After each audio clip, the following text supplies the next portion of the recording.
Welcome to WBCS Guide YouTube channel. Dear aspirants, আজকের এই ভিডিওটিতে খুব গুরুত্বপূর্ণ কিছু আলোচনা করব। শেষ পর্যন্ত দেখবে বলে আশা করছি।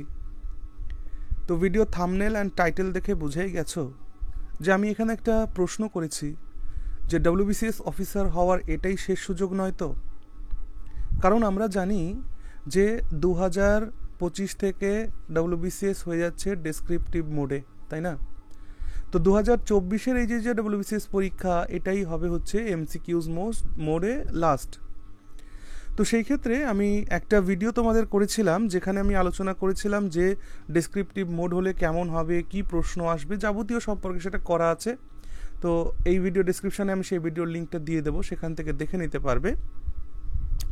কিন্তু আমার কথা হলো যে এই যে 24-এর পরীক্ষাটা রয়েছে, এই 24-এর পরীক্ষাটা যেহেতু MCQ মোডে রয়েছে, তাহলে দীর্ঘদিন ধরে যারা MCQ মোডে প্রিপারেশন করেছে তাদের জন্য এটা কিন্তু একটা সুবর্ণ সুযোগ। সেই জন্যই লিখেছি যে এই পরীক্ষাটাকে যদি আমরা এখন টার্গেট না করি তাহলে হয়তো আমাদের কারো WBCS অফিসার হওয়ার স্বপ্নটা হয়তো স্বপ্নই থেকে যাবে। সেই কারণে 2024-এর WBCS পরীক্ষাটা কিন্তু আমাদের একদম পাখির চোখ করে এগোতে হবে। ওকে, WBPSC থেকে বলা হয়েছে যে 7 সেপ্টেম্বর 2025 এই পরীক্ষাটা অনুষ্ঠিত হবে। তো দুর্ভাগ্যের বিষয় একটা কথা আমি না বলেই পাচ্ছি না, যে এই পোড়া রাজ্যে জন্ম নিয়ে কি পাপ করেছি। এমন কথা বলছি এই কারণে যে পশ্চিমবঙ্গ বর্তমান সরকারের অধীনে যে এতটা খারাপ একটা পরিস্থিতির মধ্যে পৌঁছেছে এটা আর ভাষায় ব্যক্ত করা সম্ভব নয়।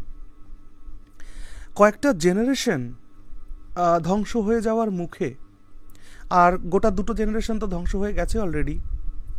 একটা সময় ছিল পশ্চিমবঙ্গে প্রত্যেক বছর স্কুল সার্ভিস কমিশনের পরীক্ষা হতো, যেখানে লক্ষ লক্ষ ছেলেমেয়েরা স্কুল সার্ভিসের জন্য পড়াশুনো করতো, কারণ ওর পড়াশুনোর ধারাটা আলাদা আর জেনারেল কম্পিটিশনের পড়াশুনোর ধারাটা আলাদা। তো সেই ক্ষেত্রে সেই স্কুল শিক্ষক যারা হবেন তাদের যে পড়াশুনোর যে ধারা সেটা আলাদা ধরনের ছিল। তো সেগুলো যখন বিগত 10 বছর 15 বছর ধরে বন্ধ রয়েছে, তো সেই ক্ষেত্রে তারাও কিন্তু জেনারেল কম্পিটিশনে চলে এসছে, আর যার কারণে জেনারেল কম্পিটিশনটা এখন প্রচুর পরিমাণে হাই হয়ে গেছে। আর আমাদের এই রাজ্যে নিয়োগ মানেই দুর্নীতি। হ্যাঁ, কেউ পরীক্ষার সেন্টারে দুর্নীতি করছে, কেউ সাদা খাতা জমা দিচ্ছে, এই ইতিহাস তো আছেই। তো এই সমস্ত কিছুর মধ্যে আমাদের এত নিরাশা, সেই নিরাশার জন্যই আমি হয়তো এই প্রশ্নটা আজকে করতে বাধ্য হয়েছি যে WBCS অফিসার হওয়ার এটাই শেষ সুযোগ নয় তো? সেই কারণে ভাই আমার, এই যে সময় আমরা একটু পেলাম, হ্যাঁ দেখো এখনও আমাদের 6 মাস হাতে সময় আছে, তো সেই 6 মাসটাকে ইউটিলাইজ করে আমরা যদি এই পরীক্ষাটাকে টার্গেট করি তাহলে মনে হয় আমরা লাভবান হব। এখন কথা হলো কেন লাভবান হব? দেখো, আমরা যদি বলি যে upcoming exams that we should focus, এই যে আপকামিং এক্সাম শুধুমাত্র যে WBCS প্রিলিমস 2024 হয়েছে এটা তা নয়। তাছাড়া আমরা জানি যে WBPSC MVI 2024 এটার এক্সামিনার PSC বলেছে এটা 9 নভেম্বর তারা পরীক্ষা নেবে। মিসলেনিয়াস 24 সেটারও পরীক্ষা নেবে বলেছে 23 নভেম্বর। ক্লার্কশিপ 24 সেটারও 28 ডিসেম্বর পরীক্ষা নেবে। তার মানে আমরা যদি এই WBCSটাকে এখন ফোকাস করি, 24-এর প্রিলিমসটাকে, যেটা আগামী সেপ্টেম্বরের 7 তারিখে হবে, যদিও এটা টেন্টেটিভ, এই ডেটে হবে কিনা সন্দেহ আছে, তো তা সত্ত্বেও মেনে নিলাম যে এই ডেটেই হবে, তাহলে দেখো একটা পরীক্ষার প্রিপারেশন নেওয়ার সাথে সাথে আমাদের আরও 3টে পরীক্ষা কিন্তু হয়ে যাচ্ছে। আর সাথে যারা পরীক্ষা দিয়ে রেখেছো ক্লার্কশিপ 23, মিসলেনিয়াস 23, তাদের মেইন পরীক্ষাগুলো সামনে হবে। তো সেই ক্ষেত্রে এই যে পরীক্ষাগুলো রয়েছে এই পরীক্ষাগুলোকে কিন্তু ক্র্যাক করবার এটা সুবর্ণ সময়। আর এই যে সময়ের মধ্য দিয়ে আমরা বর্তমানে চলেছি, এখন তো আর ধারে কাছে কোনো পরীক্ষা নেই। তো সেই কারণে এই পরীক্ষা কটার জন্য আমাদের কিন্তু খুব ভালোভাবে ফোকাস করতে হবে। তো সেইখানেই এই থাম্বনেলের আলোচনাটা করি যে ভিডিওটি অবশ্যই দেখতে হবে, কেমন আমাদের স্ট্র্যাটেজি হবে, কি আমরা করব, সেই বিষয়টাকে বলে আমি আজকে আমার কথা শেষ করব। ওকে, আর একটা কথা আমি বলি, এই চ্যানেলে দীর্ঘ সময় ধরে আমি একটু মানে অ্যাবসেন্ট ছিলাম, তো এখন আর অ্যাবসেন্ট থাকবো না, কারণ এই পরীক্ষাগুলো সামনে রয়েছে, অনেক ছেলেমেয়েরা আমাকে মেসেজ করছে, ফোন করছে, তো যার কারণে আমি কিন্তু এখন এই চ্যানেলে কন্টিনিউয়াস তোমাদের ক্লাস দিতে শুরু করব। তোমরা দেখেছো মডার্ন ইন্ডিয়ান হিস্ট্রিতে আমরা কিন্তু অলরেডি ক্লাস দেওয়া শুরু করেছি, 2টো ভিডিও আমি কিন্তু অলরেডি দিয়ে দিয়েছি, তার সাথে সাথে জেনারেল সায়েন্স আর বায়োলজিটা চলছে, বাকি সব সাবজেক্ট ধীরে ধীরে আমি এখানে কমপ্লিট করিয়ে দিব। সো চ্যানেলটি যারা সাবস্ক্রাইব করোনি একবার সাবস্ক্রাইব করে নিতে পারো যদি তোমাদের মনে হয়। আর এই ভিডিও ডেসক্রিপশানে গিয়ে দেখবে টেলিগ্রাম গ্রুপে লিঙ্ক দেওয়া আছে, টেলিগ্রাম গ্রুপে জয়েন হয়ে যাবে। কারণ কি, আমি এখানে যে ক্লাসগুলোকে করাবো সামনে, সেই ক্লাসের যে পিডিএফ সেটা কিন্তু আমি টেলিগ্রাম গ্রুপেই দেবো।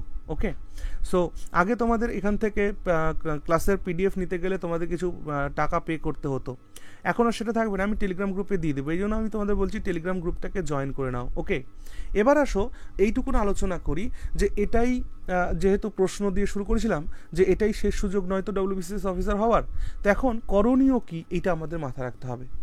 1 নম্বর point, we have 6 months yet, আমাদের কাছে এখনও 6 মাস সময় রয়েছে। তাই মনে মনে এইটুকু নিজেকে বলো যে নাও অর নেভার, হয় এবারই আমাকে কিছু করতে হবে, না হলে আর কখনোই হবে না, এরকম একটা মনোবৃত্তি নিজেদের মধ্যে কিন্তু নিয়ে নাও। ওকে, কি করব আমরা এই কাজ থেকে, এখান থেকে শুরু, কমপ্লিট প্রিভিয়াস ইয়ার্স কোয়েশ্চেন্স, অর্থাৎ WBCS-এ প্রিভিয়াস ইয়ার্সে যত কোয়েশ্চেন এসছে সেই সমস্ত কোয়েশ্চেন্সগুলোকে কমপ্লিট করে ফেলো। এখন যদি বলে এটা কোথায় পাবো, তাহলে এটা পাওয়ার জন্য মার্কেটে প্রচুর বই রয়েছে, স্ক্যানার থেকে শুরু করে তোমরা যদি একবার কলেজ স্ট্রিটে যাও বা নিজেদের বাড়ির কাছে যে বইয়ের দোকান আছে সেখানে গিয়ে বলবে যে WBCS এর প্রিভিয়াস ইয়ার্স কোয়েশ্চেন্সের একটা বই এনে দাও, তারা বই এনে দেবে। তো প্রথম কাজ আমাদের হচ্ছে যে প্রিভিয়াস ইয়ার্স কোয়েশ্চেন্স যেগুলো WBCS এসছে সেগুলোকে কমপ্লিট করে ফেলতে হবে আমাদের, কারণ আমরা জানি WBCS এ মোটামুটি ধরো 40 to 50% কোয়েশ্চেন কিন্তু প্রিভিয়াস ইয়ার্স থেকেই আসে। ওকে, এবং কোনো বছর দেখা যাচ্ছে এটা 60%ও ছাড়িয়ে যায় প্রিভিয়াস ইয়ার্স দিয়ে। ওকে, অন্তত বিগত 20 বছরের প্রিভিয়াস ইয়ার্স কিন্তু তোমাদের কমপ্লিট করতেই হবে। ওকে, আর আমি এই প্রিভিয়াস ইয়ার্স কোয়েশ্চেন্সগুলো না তোমাদের টেলিগ্রাম গ্রুপে আমি দিয়ে দেবো। সো টেলিগ্রাম গ্রুপ এখনও যারা জয়েন করোনি অবশ্যই জয়েন করে নাও। এই ভিডিও দেওয়ার সাথে সাথে আমি টেলিগ্রাম গ্রুপে এই প্রিভিয়াস ইয়ার্স যে কোয়েশ্চেন পেপারগুলো আছে টপিক ওয়াইজ সাবজেক্ট ওয়াইজ আমি সেগুলো সব দিয়ে দেবো। ওকে, বেশ, এবার শুধু প্রিভিয়াস ইয়ার্স কমপ্লিট করলে হবে না, 4 নম্বর কাজটা খুবই ইম্পর্ট্যান্ট। সেটা কি, সেটা হচ্ছে চ্যাপ্টার ওয়াইজ MCQ আমাদের ডেইলি পড়তে হবে। প্রত্যেকটা সাবজেক্ট ধরে আমরা যেহেতু সবাই জানি কি সাবজেক্ট রয়েছে, তো সেহেতু অতটা ডিটেলসে যাওয়ার দরকার নেই। So chapter wise MCQ daily practice করতে হবে। ধরো তুমি ভূগোলে ক্লাইমেট চ্যাপ্টারটা পড়লে, তো সেই ক্লাইমেট চ্যাপ্টারের থেকে তুমি MCQs কি আসে সেগুলোকে কমপ্লিট করো। ওকে, এবার এখানেও প্রশ্ন উঠবে যে কোন বই থেকে করবো দাদা, তাহলে এটার জন্য না একটা বাজারে মার্কেটে খুব ভালো একটা বই রয়েছে আমার নজরে, সেটা হচ্ছে ওই দেখবে 21,000+ জিকে বলে একটা জিকে আছে, যেটা বোধ হয় মার্কসম্যান পাবলিকেশন, OP ভার্মা বইটা, আমি বলে দিচ্ছি OP ভার্মা, তোমরা একটু দেখে নেবে OP ভার্মার এই বইটা। বা এক কাজ করতে পারি, আমি এই OP ভার্মা বইটার এটার যে লিঙ্ক, পারচেজিং লিঙ্ক, সেটা আমি এই ভিডিও ডেসক্রিপশানে দিয়ে দেবো, তোমরা জাস্ট ওই লিঙ্কে ক্লিক করে এই বইটাকে অর্ডার করে নিজেরা কিনে নাও। ওকে, এই বইটাতে দেখবে সুন্দর করে চ্যাপ্টার ওয়াইজ কোয়েশ্চেন সাজিয়ে দেওয়া আছে। তাহলে আর বাকি চ্যাপ্টার ওয়াইজ কোয়েশ্চেন আমি কিন্তু চ্যানেলেও করাবো, এই চ্যানেলে তোমাদের চ্যাপ্টার ওয়াইজ কোয়েশ্চেনও কিন্তু প্রত্যেকটা করাবো, ঠিক আছে? তাহলে প্রথম কাজ কি, প্রিভিয়াস ইয়ার্স কোয়েশ্চেন্স কমপ্লিট করা। দ্বিতীয় কাজ কি, চ্যাপ্টার ওয়াইজ কোয়েশ্চেন কমপ্লিট করা। এখানে তোমরা আরেকটা গুরুত্বপূর্ণ জিনিস আমি ব্র্যাকেটের মধ্যে রেখেছি, দেখতে পাচ্ছ কিনা জানি না, 1 মিনিট দাঁড়াও পরিষ্কার করে দিই। এই দেখো, এনশিওর থিওরি কমপ্লিটেড। আশা করছি যে এতদিন ধরে আমরা যারা WBCS এর প্রিপারেশন তোমরা করেছো, তাদের এইটুকুন আমি নিশ্চিত যে তোমরা থিওরিটাকে অন্তত পড়ে ফেলেছো। থিওরি মানে টেক্সট বুক যেটাকে বলে, টেক্সট বুকটাকে আমাদের পড়া হয়ে গেছে, এবার MCQs কোয়েশ্চেন্সগুলোকে দেখতে হবে। ওকে, যাদের এখনও থিওরি কমপ্লিট হয়নি বলে মনে হচ্ছে, তারা থিওরিটাকেও কমপ্লিট করবে সাইড বাই সাইড। কেন থিওরিকে কমপ্লিট করবে? 6 নম্বর পয়েন্টের জন্য আসো। And prepare yourself for descriptive mode.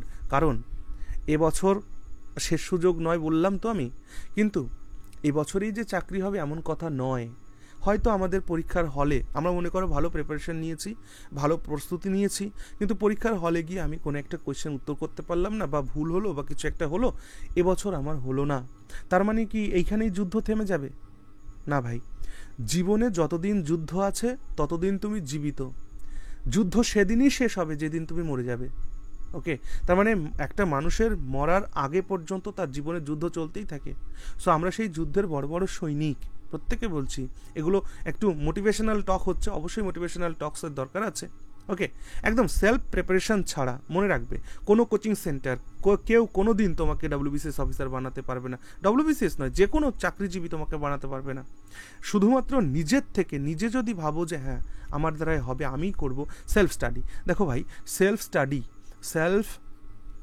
Study এর কোনো বিকল্প নেই। সেলফ স্টাডির কোনো বিকল্প নেই। যতটা তোমার পড়াকে তুমি সাজিয়ে নিতে পারবে ততটা লাভবান তুমি নিজে হবে। ওকে, তো সেই কারণে কি 4 নম্বর পয়েন্টে বললাম যে study chapter wise MCQs daily chapter wise MCQs পড়তে হবে। আর এটুকু এনশোর করতে হবে যে থিওরি আমার কমপ্লিট আছে, মানে প্রত্যেকটা সাবজেক্টের টেক্সট আমি অন্তত পড়ে ফেলেছি। যদি পড়া না হয় তাহলে অবশ্যই সাইড বাই সাইড থিওরিটাকেও আমি কিন্তু পড়বো। ওকে, কেন? কারণ ডেসক্রিপটিভ মোড 2025 থেকে লাগু হবে, সেটার জন্য আমাকে প্রিপারেশন নিতে হবে। ওকে, আর কি করতে হবে আমাদের?